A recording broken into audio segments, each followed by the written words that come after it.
러시아의 작가 톨스토이는 어렸을 때는 신앙생활을 했지만 10대 때 신앙을 떠나 55세가 되어서야 돌아왔습니다. 그가 신앙론이란 글에서 이렇게 고백을 하였습니다. 나는 지난 55년을 사는 동안 내 인생 최초의 15년 소년기를 제외하면 안식을 경험하지 못했다. 안식을 알지 못하고 살아왔다. 내가 18살이 되던 때 한 친구가 찾아와서 신이 인간을 만든 것이 아니라 인간이 신을 만들었다고 나를 설득했다. 나는 그 말이 진리라고 생각했다. 그래서 나는 어렸을 때의 종교, 가족들의 종교인 기독교를 떠나기로 결심했다. 종교를 포기하는 것이 자유를 얻는 길이라고 생각했다. 심지어 종교는 속박이라고 생각했다. 그러나 내 나이 55세, 이제 나는 내가 버린 어머니의 품과 같은 신앙의 품으로 돌아온다. 나는 종교로 돌아온 것이 아니다. 나는 예수 그리스도에게로 돌아왔다. 그리고 예수 안에서 나는 다시 참된 안식을 발견했다. 우리도 마찬가지죠. 참된 안식과 회복, 구원의 소망이신 예수 그리스도, 우리 주님 앞에 나오신 여러분을 주님의 이름으로 환영하고 축복합니다. 오늘도 주님 품 안에서 참된 안식과 하늘의 위로를 누리는 저와 여러분이 되시기를 주님의 이름으로 축원합니다. 함께 읽은 말씀은 시편 23편과 더불어 너무나 잘 알려져 있고 또 우리가 좋아하는 말씀입니다. 이유는 본문이 말씀하는 복 있는 사람이 되고 싶고 시냇가에 심은 나무로 살고 싶고 무엇보다 3절 끝에 있는 말씀, 그가 하는 일이 모두 다 형통하리로다. 이건 우리 마음의 소원이잖아요. 복 있는 사람, 시냇가에 심은 나무, 그가 하는 모든 일이 다 형통하리로다. 이 중 하나도 놓치고 싶지 않습니다.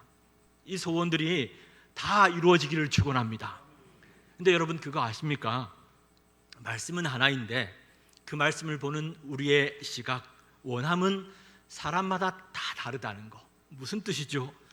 말씀을 우리 생각대로 해석하고 자기 소견에 옳은 대로 믿는다는 겁니다. 그러니 하나님이 응답을 하셔도 이게 응답인지 아닌지가 헷갈리는 겁니다.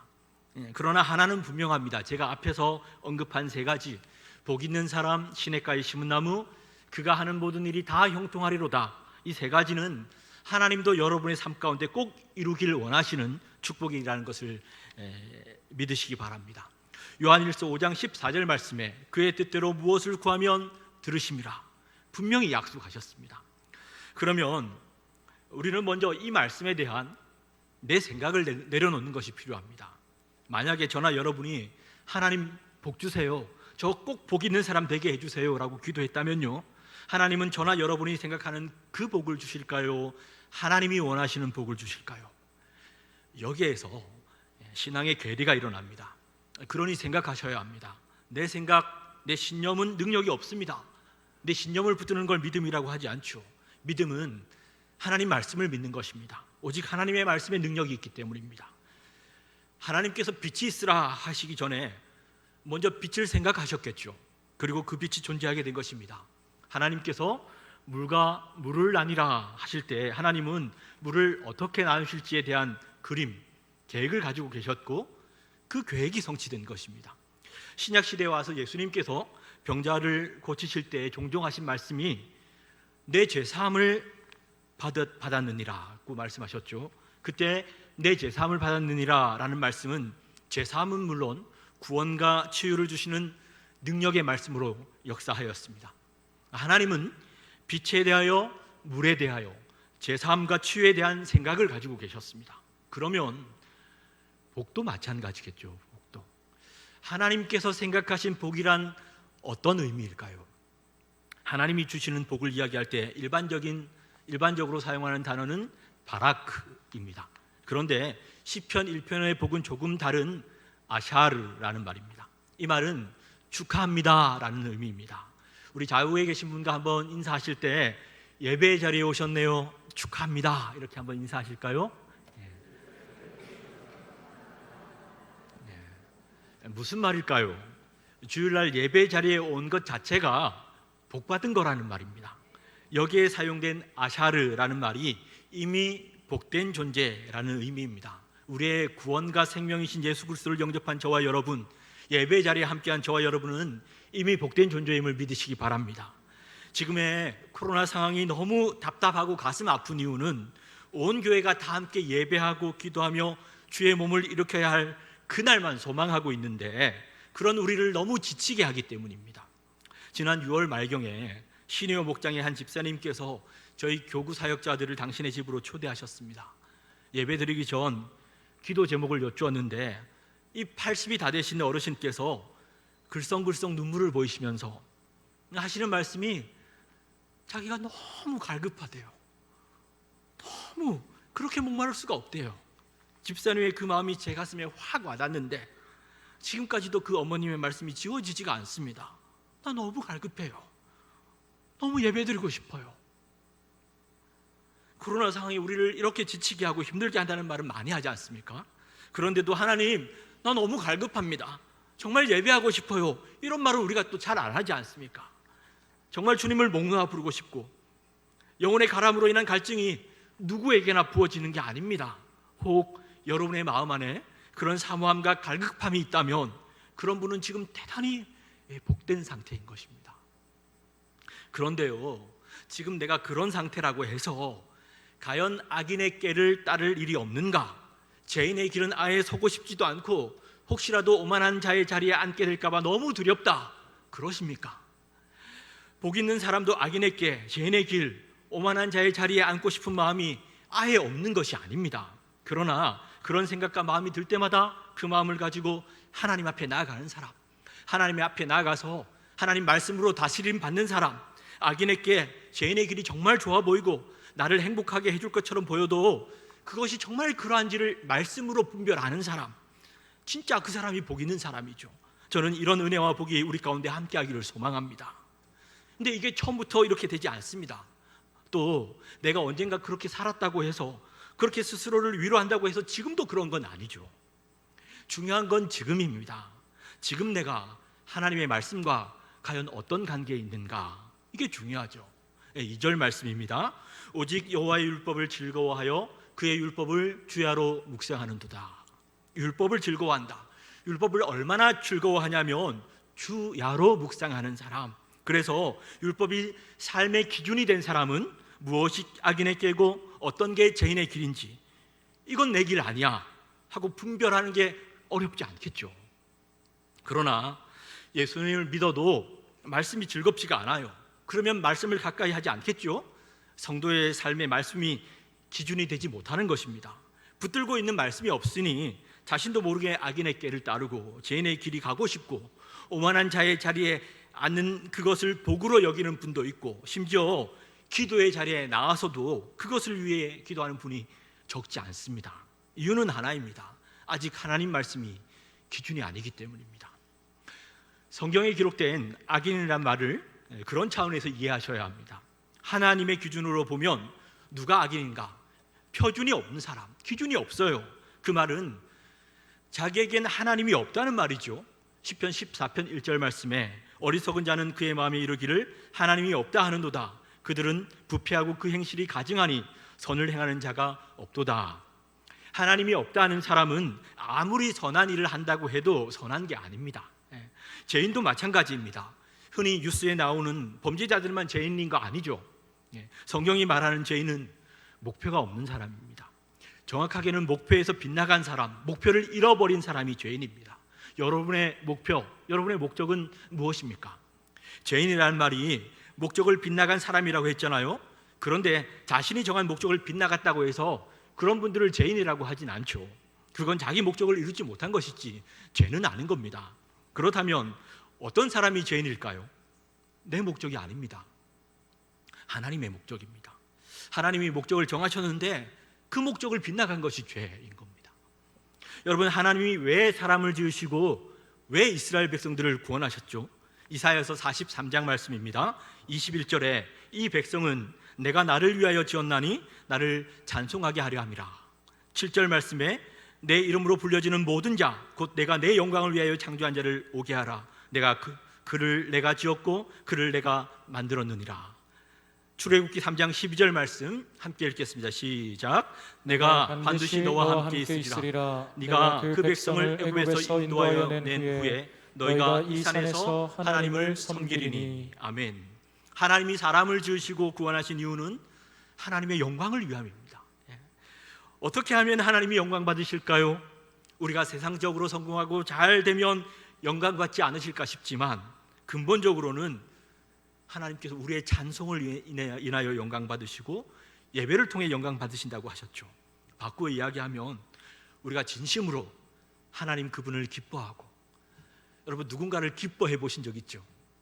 어릴 때 여러분의 자녀들이 어릴 때 그냥 보기만 해도 마음으로 기쁘셨죠? 하나님을 생각할 때 기뻐요. 하나님이 너무 즐거워요. 하나님 그러면 영광 받으신다는 겁니다. 1절 2절 말씀을 보시면 악인은 표준, 말씀이 없습니다. 죄인은 하나님의 목적, 하나님을 즐거워하지 않습니다. 그러니 기준은 하나입니다. 오직 여호와의 율법을 즐거워하여 그의 율법을 주야로 묵상하는도다. 하나님 말씀을 대하는 모습으로 복 있는 사람인지 악인과 죄인인지 이것이 구분된다는 겁니다. 어떤 사람이 하나님을 사랑하는지를 어떻게 알 수 있느냐, 그 기준이 뭐냐 하는 질문에 대해 본문 2절은 이렇게 대답을 합니다. 그 사람이 정말 하나님의 말씀을 사모하느냐 그렇지 않느냐 하는 것을 보면 알 수 있다는 것이죠. 그런데 정말 그렇습니다. 일반적으로 이성이 좋아지게 되면요, 먼저는 그 사람 목소리가 좋아지죠. 그 사람의 목소리, 말이 듣고 싶어집니다. 그래서 청소년 시기에 이성 친구가 생기면, 요즘은 이렇게 수단이 워낙 다양해졌지만 과거에는 스마트폰 이런 거 없었잖아요. 집 전화밖에 없을 때 혹 무선 전화기가 있다 그러면 별로 할 말도 없는데 밤낮 전화통을 그냥 붙들고 살죠. 들어보면 별 내용도 없고 그냥 이런 말만 합니다. 주명아, 네 목소리 너무 좋다. 맞아요. 오빠 목소리가 더 좋아요. 맨날 듣고 싶어요. 그냥 이런 말만 하는데 내용이 없어요. 그런데도 통화를 그렇게 오래 합니다. 그런데요, 사람과의 관계만 그런 게 아닙니다. 하나님과도 마찬가지입니다. 하나님을 정말 사랑하게 되면 하나님 목소리가 듣고 싶어집니다. 하나님 말씀을 사모하게 됩니다. 말씀을 읽으면서, 말씀을 들으면서 하나님 말씀이 좋다, 하나님 말씀이 달다, 와, 송이꿀보다 더 달아. 언제 신앙이 성장하냐면요, 말씀이 듣고 싶어질 때입니다. 평소에는 설교 시간만 되면 잠이 오고 괜히 다른 할 일이 생각나고 한 주간 계획이나 세우고 막 그랬는데, 언제부턴가 설교가 짧네? 한 번 더 해주시면 안 돼요? 그때까지 못 기다리겠어요. 그래서 스스로 성경을 읽죠. 공부하기 시작합니다. 그때 신앙이 놀랍게 성장합니다. 영적 성장의 비결이 뭐냐? 말씀을 듣는 것입니다. 믿음은 들음에서 나기 때문입니다. 여러분 어떠십니까? 요즘 밥맛은 좋으십니까? 그런 분들은 많이 드시겠죠. 통 밥맛이 없는 분도 계시죠. 하루 이틀은 몰라도 계속 그렇다면 그런 분들은 걱정입니다. 나중엔 살이 빠지고 몸이 약해지기 때문입니다. 몸에 병이 있거나 문제가 있으면 가장 먼저 밥맛을 잃어버립니다. 여러분, 밥맛 잃으면 주변에서 가족들이 어떻게 하시죠? 억지로라도 먹으라고 하죠. 어느 목사님이 뇌수술을 3번이나 하고 살아날 가능성이 1%도 되지 않는다는 상황에서 기적적으로 회복하게 됩니다. 병원에서 식사가 나오는데 도무지 못 먹겠더랍니다. 먹어지지가 않더래요. 그런데 목사님이 생각하셨어요. 내가 지금 이걸 안 먹으면 절대로 회복되지 않는다. 지금 내가 밥맛이 있나 없나 이걸 따질 때가 아니다. 그래서 목사님의 마음에 반드시 그날 나온 식사는 꼭 다 먹어야겠다. 그래야 건강도 빨리 회복되고 사역도 하죠. 그래서 정말 모래알 씹는 것 같은데 밥을 다 먹었답니다. 병원밥 이렇게 먹어보신 분은 아시겠지만 영양을 중요하게 생각하다 보니까 맛은 별로죠. 그런데 이분이 반찬 하나까지 남김없이 다 먹었답니다. 간호사가 와서 보고는 화장실에 버린 줄 알았답니다. 이럴 수가 없단 말이죠. 아니, 어떻게 당신 같은 환자가 밥, 국, 반찬 이렇게 설거지한 것처럼 깨끗하게 다 비울 수 있단 말인가? 아니, 어디다 버리셨어요? 화장실에 버리셨죠. 이렇게 말했을 정도입니다. 목사님의 건강이 급속도로 회복되었을 때 본인이 고백했던 내용 중에 하나입니다. 대단한 분이시죠. 이런 자세를 가지면 건강을 얻습니다. 밥맛이 있나 없나 이런 걸 따지지 않고 이건 먹어야 되는 거다. 그러면 먹는 것입니다. 성경도 그렇게 읽어야 합니다. 성경이 읽어지지 않는다, 그러면 영적으로는 문제가 생긴 겁니다. 밥맛이 없으면 억지로라도 먹어야 하는 것처럼 성경이 안 읽어질 때가 사실은 정말 성경을 읽어야 할 때입니다. 억지로라도 읽어야 될 때입니다. 그러면 영적인 역사가 일어납니다. 처음 성경을 펼치기가 어려운 것이죠. 어느 목사님이 처음 담임 목회를 나가셨을 때 교회 청장년들과 단체로 인사하는 시간을 갖게 되었습니다. 청장년들과 이런저런 이야기를 나누다가 목사님께서 이런 질문을 하셨어요. 여러분의 신앙생활에 대해서 제가 좀 알고 싶습니다. 그러면서 물었던 질문 가운데 하나가 성경을 얼마나 읽으십니까? 주일날 예배 드리면서 읽는 거 말고요, 스스로 말씀을 하루에, 일주일에 어느 정도 보시나요? 하고 물었는데 정말 비참할 정도로 한 사람도 그런 일이 없다는 겁니다. 예배 드릴 때 성경 읽는 거 말고는 스스로 성경 읽는 일이 없다는 거예요. 이건 비참한 거죠. 영적으로 너무 약한 상태에 있는 것입니다. 교회가 숫자가 많아서 힘이 있는 거 아닙니다. 영적으로 강해야 하나님 앞에 쓰임 받을 수 있는데 전혀 성경을 안 읽어요. 여러분은 어떠십니까? 성경이 꿀보다 더 달고 맛있는 분 계시죠? 그렇지 않다면 영적으로 병든 것입니다. 이렇게 해서는 밥 안 먹고 사는 거나 똑같습니다. 하루 밥을 안 먹고 하루를 지내고 이틀을 지내고 3일이 지나면 몸에 이상이 오잖아요. 힘이 없어요. 영적인 상태도 똑같습니다. 그러다 보니 시험 안 될 일에도 시험이 들고, 분노하지 않을 일인데도 분노를 하고, 자신도 모르게 악인의 길을 따르고 죄인의 길에 서고, 오만한 자의 자리에 앉고 싶다는 소원이 마음 안에 자리 잡기 시작하는데도 그걸 분별하지를 못하는 겁니다. 디모데전서 4장 5절 말씀에 하나님의 말씀과 기도로 거룩하여짐이라. 다른 방법이 없습니다. 말씀과 기도입니다. 2절 후반부에 그의 율법을 주야로 묵상하는도다 라고 했는데, 여기에 묵상, 하가라는 말은 본래는 읊조리다, 포효하다 이런 뜻입니다. 우리는 묵상을 말씀의 뜻이 무엇인지 생각하고 진리로 받아들이는 정도로 이해하지만, 사실 묵상이라는 말에는 읊조리며 고백하다, 큰 소리로 선언하다 이런 의미가 있습니다. 레위기에 보시면 부정한 짐승과 정결한 짐승을 나누는 기준으로 옛날 교부들이 이야기한 것이 뭐냐면요, 되새김질을 하느냐 그렇지 않느냐 하는 것입니다. 그러니 묵상을 반복듯이 해야 하고, 그 말씀이 다 소화되기까지 끊임없이 읊조리고 선언해야 한다는 것입니다. 언제요? 주야로. 이 주야라는 말을 어거스틴은 문자적으로가 아니라 문학적인 표현으로 이해해야 한다고 하면서, 단순한 밤낮이 아니라요, 행복할 때나 곤고할 때나 즐거울 때나 인생의 어두운 밤이 찾아올 때를 주야로 보아야 한다고 한 것입니다. 결국 복 있는 사람은 그리스도 안에서 내가 누구인지, 주님이 주신 권세가 어떤 것인지, 내가 속한 것은 어디고 오늘 내가 붙들어야 할 것은 무엇인지, 거기에 대한 말씀을 알고 밤낮 선포하며 인식하는 사람이라는 것이죠. 오순절 교회의 장점이 이 부분입니다. 개혁교회가 바라보는 오순절 교회는 성공과 번영, 또 치유나 은사에 집중하는 것처럼 보이잖아요. 그런데 이분들이 진짜 잘 아는 게 그리스도 안에서 내가 누구냐, 내가 속한 것이 어디고, 교회와 성도에게 주신 권세가 얼마나 놀라운 것인지, 그리고 성령 충만을 구하니까 기도가 폭발하는 것입니다. 3일교회 송태근 목사님이 다윗과 골리앗의 전쟁을 이야기하면서, 사울과 이스라엘 백성은 이 전쟁을 크기와 규모의 싸움으로 인식했지만 다윗은 골리앗을 여호와의 군대를 멸시한 자, 다시 말해서 소속의 문제로 인식했다는 것입니다. 우리도 마찬가지입니다. 저와 여러분 앞에 펼쳐진 모든 전쟁과 싸움을 크기의 문제로만 보고 두려워할 이유가 없습니다. 무엇보다 하나님의 이름을 모욕하는 세력들이 아무리 많고 거대해 보인다 할지라도 저나 여러분이 하나님 편에 서 있는 것이 확실하다면 전쟁은 하나님께 속한 것입니다. 사무엘상 17장 45절에서 47절 말씀 제가 읽습니다. 다윗이 블레셋 사람에게 이르되 너는 칼과 창과 단창으로 내게 나아오거니와 나는 만군의 여호와의 이름 곧 내가 모욕하는 이스라엘의 군대의 하나님의 이름으로 내게 나아가노라.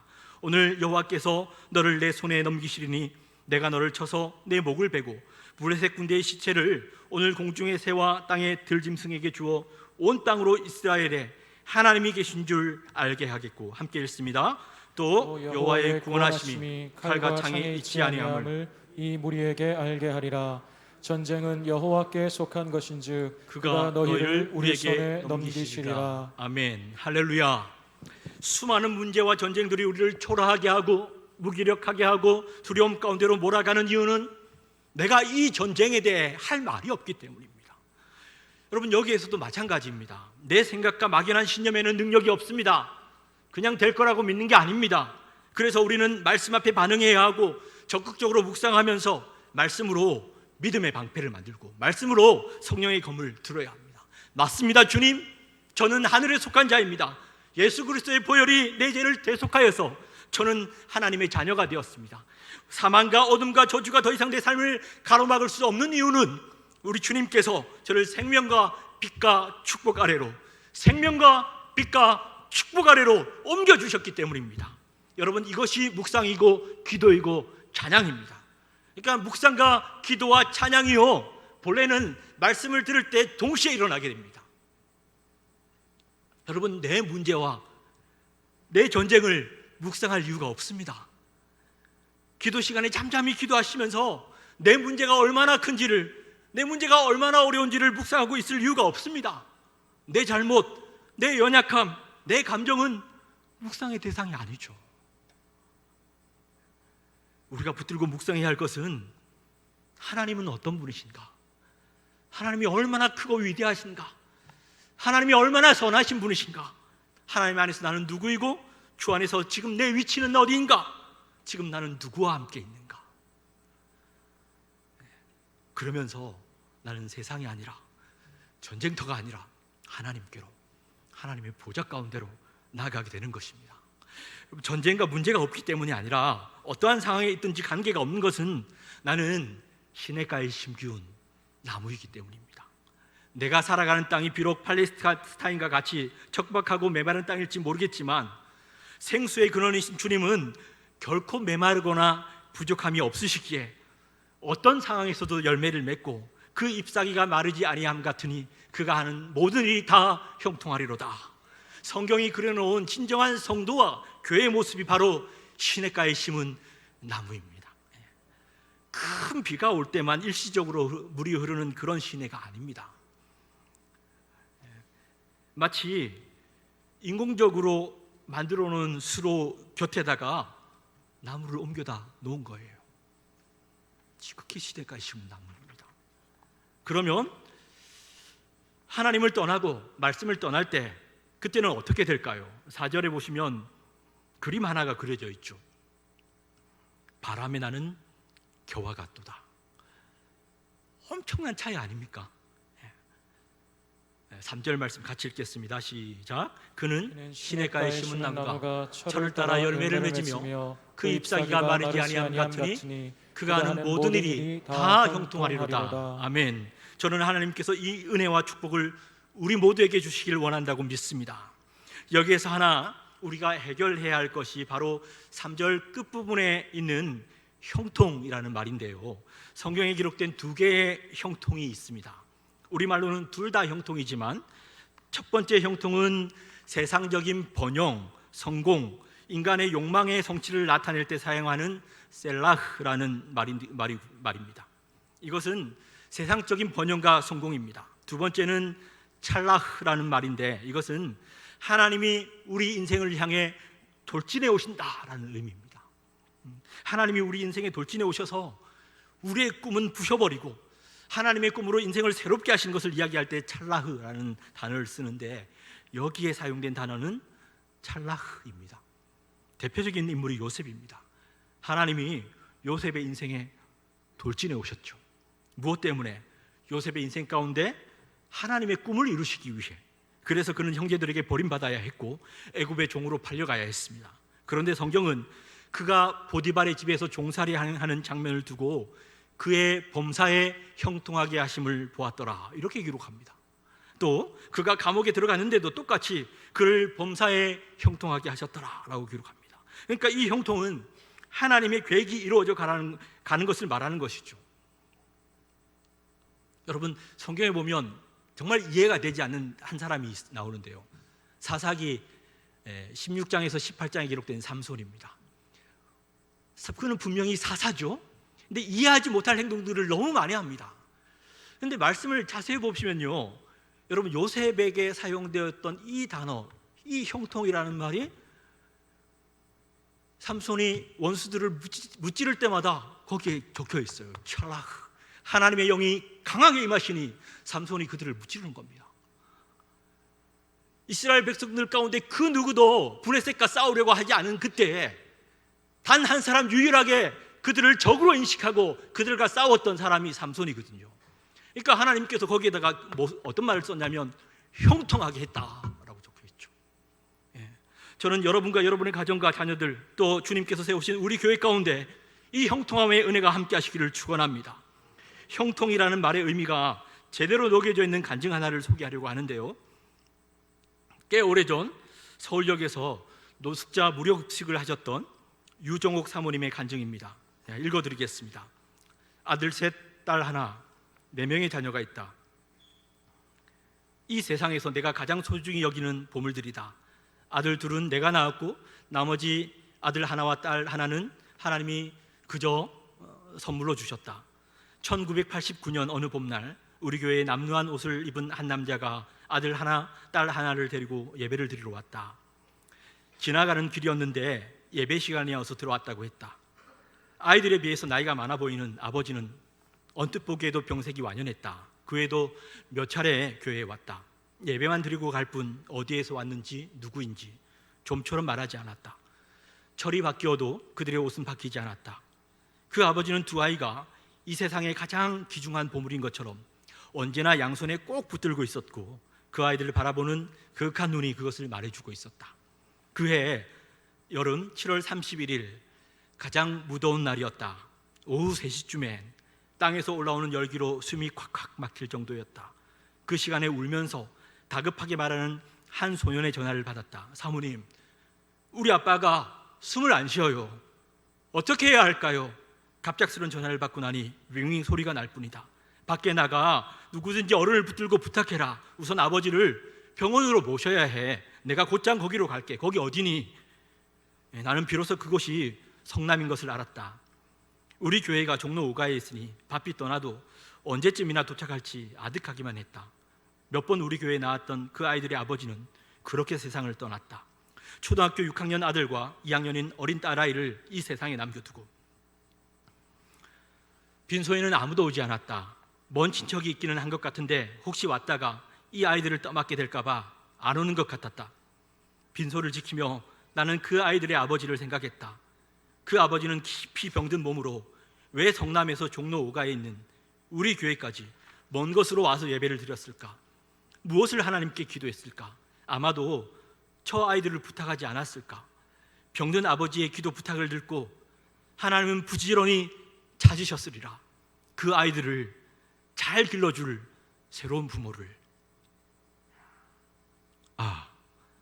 그 후보 중에 내가 뽑힌 게 아닐까? 나는 가슴이 뛰기 시작했다. 우리 부부를 그렇게 여기셨다니, 우리 부부를 그렇게 믿으셨다니.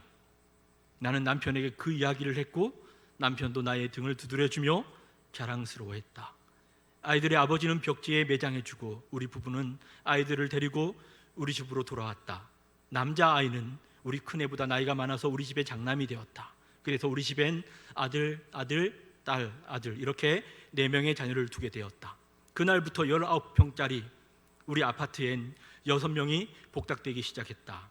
방 하나엔 아들 셋이, 작은 방엔 딸아이가. 우리 부부는 부엌 겸 거실에서 살았다. 아침이면 하나뿐인 화장실 겸 세면실에 길다란 줄이 섰다. 나는 모든 것에 서툴고 잘 해낼 수 없었지만 마음만은 항상 나를 믿고 나에게 이 아이들을 서슴없이 맡기신 하나님을 실망시켜드리지 않으려고 애썼다. 또한 하늘나라에 가 있는 아이들의 아버지도 안심시켜주고 싶었다. 그 아이들이 나에게도 이 세상에서 가장 소중한 보물임을 알려주고 싶었다. 초등학교 6학년이었던 그 아들은 학원 한번 가해 한번 시켜주지 못하고 참고서 몇 권만 사주었을 뿐인데 단번에 외대에 좋은 성적으로 합격해서 우리 부부를 기쁘게 해주었다. 이젠 다 커서 너무 멋지고 잘생기고 훌륭한 청년이 되었다. 딸아이도 너무 예쁘고 사랑스럽게 자랐다. 나는 지금도 누가 자녀가 몇이세요? 라고 물으면 아들 셋, 딸 하나 라고 자랑스럽게 말한다. 물론 그 말에 와, 요즘 세상에 무식하게 넷이나 낳았대 하는 소리가 이어질 것을 알지만 말이다. 나는 어버이날에 4개의 카네이션을 하루 종일 가슴에 달고 다닌다. 그러면 여지없이 젊은 여자가 촌스럽게 저게 뭐야? 라는 소리가 들린다. 그때 나는 그래, 난 촌스러워. 촌스러워도 나는 좋아. 카네이션 4개나 받을 수 있는 엄마 또 있으면 나와 보라고 그래. 안 그래요? 라고 이제 글을 마쳤는데요. 어떻게 이런 생각을 할 수 있었을까요? 두 아이를 입양할 때 어려움이 있으리라는 거 몰랐을까요? 잘 아셨겠죠. 하나님께서 이분의 인생에 돌진해 오실 겁니다. 여러분, 이런 일은 어떤 특별한 분들에게만 일어나는 거 아닙니다. 하나님이 우리가 예배하고 기도하고 묵상할 때마다 하나님은 우리의 인생을 새롭게 하시려고 우리의 삶 가운데로 돌진해 오십니다. 그래서 예배와 기도와 묵상은 사실 우리가 하나님께 설득당하는 시간이고요, 그렇게 되는 것이 우리에게 복이 되게 하셨습니다. 우리가 하나님께서 하시려는 그 일을 하는데, 그 일을 하려고 하는데 생각해보면 이건 내 일 아니에요. 이번에 수련회를 중간에 이렇게 갑작스럽게 하지 못하게 되었잖아요. 여러분, 이 일 때문에 우리 목사님들도 그렇고 우리 부서 교사 선생님들도 그렇고 우리 교회 온 성도들이 함께 이 일 때문에 얼마나 기도했습니까? 어느 때보다 더 많이 했잖아요. 더 간절히 기도했잖아요. 이거 우리의 소원입니까? 담당 부서 목사님 소원입니까? 중고등부 아이들의 소원입니까? 아닙니다. 하나님 소원입니다. 그 일을 위해서 하나님 이거 되게 해주세요. 이거 되게 해주세요. 울면서 기도했어요. 선교사님들, 개척교회 목사님들, 자기 삶을 다 들여서 하나님 이거 되게 해주세요. 교회 되게 해주세요. 하나님 선교가 이루어지게 해주세요. 이 땅 가운데 하나님 나라가 이루어지게 해주세요. 여러분, 이렇게 큰 거 말고요, 작은 것도요, 말씀 하나 붙들고 하나님 나 이 말씀대로 살고 싶어요. 이 말씀이 내게 돌진해 오는 겁니다. 그러면 이걸 가지고 기도할 수 있는 거죠. 하나님 나 이 말씀 붙들고 살고 싶어요. 악한 날에 내가 이 말씀 들고 싸우고 싶어요. 이 말씀 들고 살아내고 싶어요. 할 수 있는 거죠. 여러분, 하나님이 하시려는 그 일을 하는데, 그 일을 위해 그 일 이루어지시도록 기도하고 매달리고 그 일을 향해 달려가는데 하나님께서 가만히 계시겠습니까? 그가 하는 일이 다 형통하리로다. 하나님이 하실 것입니다. 복 있는 사람, 시냇가에 심은 나무, 이것이 그가 형통할 수밖에 없는 이유인 것입니다. 주님 앞에 서는 날, 저와 여러분에게 있어서 가장 의미 있는 일은 어떤 일일까요? 이 세상과 세상 즐거움은 다 지나갈 것입니다. 그러나 우리 마음에 영원히 지어지지 않는 것 하나가 있다면 그것은 하나님께서 내 인생에 돌진해 오신 일일 것입니다.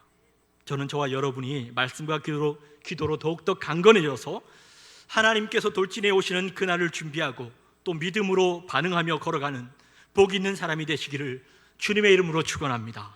우리 말씀 기억하며 함께 기도하시겠습니다. 매주일 말씀을 통해 내 인생을 향해 돌진해 오실 때 하나님, 내 영이 잠들어 있지 않고 깨어서 하나님의 뜻을 이루어 드리고, 복 있는 사람, 시냇가에 심은 나무, 그가 하는 모든 일이 다 형통하리로다. 주의 말씀을 이루어드리는 하나님의 사람으로 드러날 수 있도록 주의 말씀과 주의 성령으로 덧입혀 주시옵소서. 여러분, 한번 생각해 보십시오. 기대되시지 않습니까? 하나님께서 계획하신 본래의 나, 하나님께서 디자인하신 나는 과연 어떤 모습일까? 어떤 모습으로 드러날까? 여러분, 우리가 사모하는 마음으로 하나님 형통하게 하여 주시옵소서. 우리 함께 기도하며 하나님 앞에 나가시겠습니다. 살아계신 아버지 하나님, 오늘도 우리 가운데 함께 하시며 우리의 걸음을 인도하시는 주님께 모든 찬양과 기도를 드립니다. 잠든 안식과 구원의 능력이신 하나님, 오늘도 우리에게 말씀하여 주시니 감사드립니다. 주님 말씀 듣게 하시고 그 말씀 듣고 깨어 기도하게 하시니 감사합니다. 주님, 이 시간 간절히 구하오니 형통하게 하여 주시옵소서. 형통하게 하여 주시옵소서. 주의 말씀을 통해 우리에게 도전하시고 인도하실 때 그 말씀이 형통되게 하여 주시고 우리의 삶이 형통하게 해주시고 주의 몸된 교회가 형통하게 되는 은혜를 부어 주시옵소서. 주께서 우리에게 말씀하시고 보여주신 복 있는 사람, 시냇가에 심은 나무가 그 뿌리를 강변에 뻗치고 더위가 올지라도 두려워하지 아니하며 그 잎이 청정하며 가물을 내도 걱정이 없고 결실이 그치지 않음 같으리 하신 약속의 말씀이 우리 자신과 가정과 자녀와 주의 몸된 교회를 통하여 성취되게 하여 주시옵소서. 하나님의 목적을 성취해드리는 정직의 삶이 우리의 삶 가운데 실현되게 하여 주시고 이루어드리는 복된 예배자들이 삶 되게 하여 주시옵소서. 이를 위해서 우리의 생각을 새롭게 하여 주시옵소서.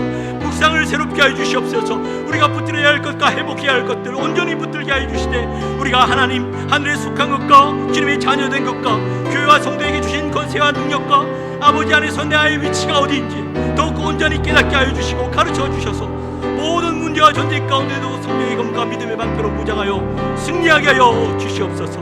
우리 주 예수 그리스도의 이름으로 기도합니다. 우리 다 같이 자리에서 일어나셔서 함께 찬양하시겠습니다.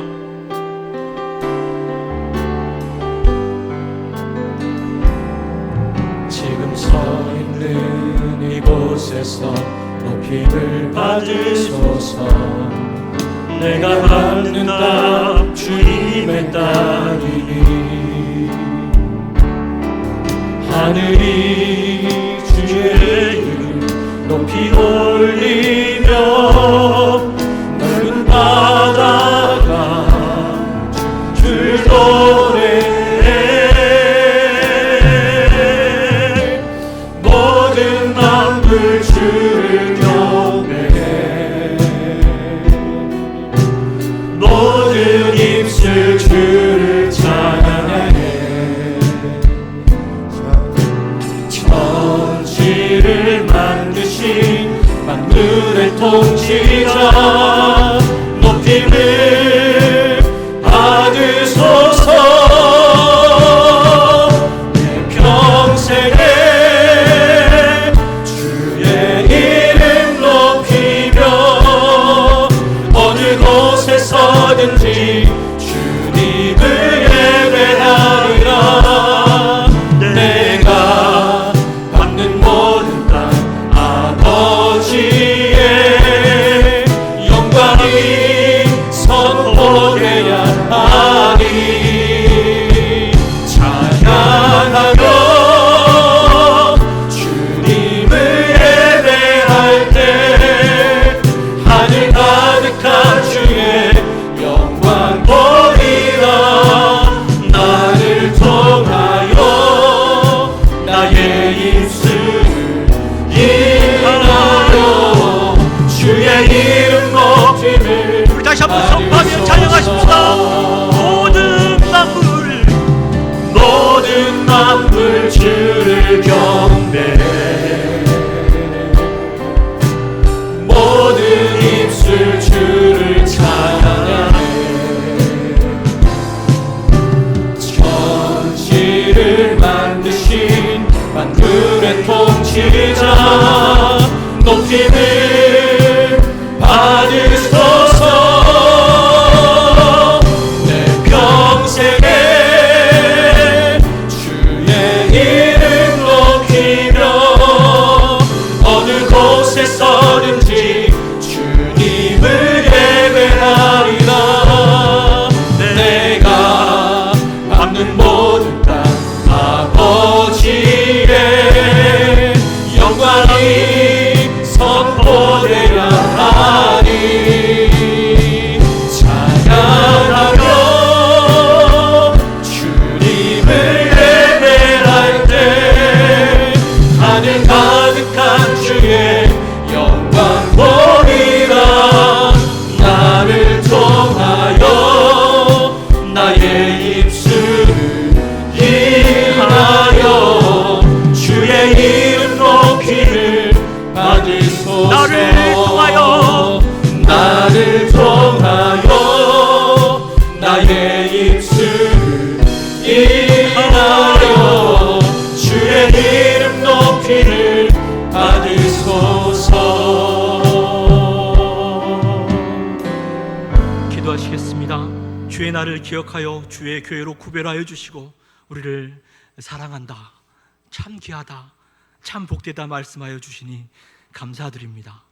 오늘도 우리 영에 주신 말씀을 마음에 새겨 죄인의 길, 악인의 길, 오만한 자리에 그 자리들을 말씀들로 분별하여 거절하게 하시고 오직 여호와의 율법을 즐거워하여 그 말씀을 주야로 행복할 때나 공부할 때나 즐거울 때나 인생의 어두운 밤이 찾아올 때에도 그 말씀 붙들고 그리스도 안에서 내가 누구이고 주님이 교회와 성도에게 주신 권세가 무엇인지, 내가 속한 것이 어디이고 오늘 내가 붙들어야 할 것이 무엇인지 밤낮 선포하고 인식하여 우리 주님 내 인생의 돌진에 오실 때 잠들지 않고 깨어있어서 하나님 뜻 이루어드리며 복 있는 사람, 시냇가에 심은 나무가 그 뿌리를 강변에 뻗치고 더위가 올지라도 두려워하지 아니하며 그의 피 청정하며 가뭄은 해도 걱정이 없고 결실이 그치지 아니함 같으리라 하신 약속의 말씀, 그 약속의 말씀이 우리 자신과 가정과 자녀와 주의 몸된 교회를 통하여 성취되게 하여 주시옵소서. 하나님의 목적을 성취해드리는 청지기의 삶이 오늘 우리 가운데 실현되게 하여 주시고 이루어드리는 복된 예배자들 되게 하여 주시옵소서. 이 시간 내 삶과 소유의 주인이 하나님이심을 고백하며 주일 헌금과 감사 헌금과 소득의 11조와 선교 헌금, 목적 헌금, 온라인으로 우리의 예물을 주님께 드립니다. 우리의 예물 드림으로 우리의 믿음이 더욱더 견고하게 하여 주시고 이 예물이 주의 몸된 교회와 하나님 나라 가운데 아름답게 사용되도록 역사하여 주시옵소서. 이 한 주간도 우리를 주의 생명과 빛 가운데로 인도하실 주님을 찬양하며 우리 주 예수 그리스도의 이름으로 기도하옵나이다. 우리 주 예수 그리스도의 은혜와 아버지 하나님의 사랑과 성령 하나님의 친밀하신 동행하심이 말씀과 성령으로 우리의 삶을 더욱더 복된 자리, 시냇가에 심은 나무, 생수가 흐르는 곳으로 인도하심을 신뢰하며 이 한 주간도 담대히 믿음의 걸음 내딛기를 기도하는 주의 백성과 가정과 일터와 자녀, 주의 몸된 교회 위에 이제로부터 영원토록 함께 하실지어다. 아멘.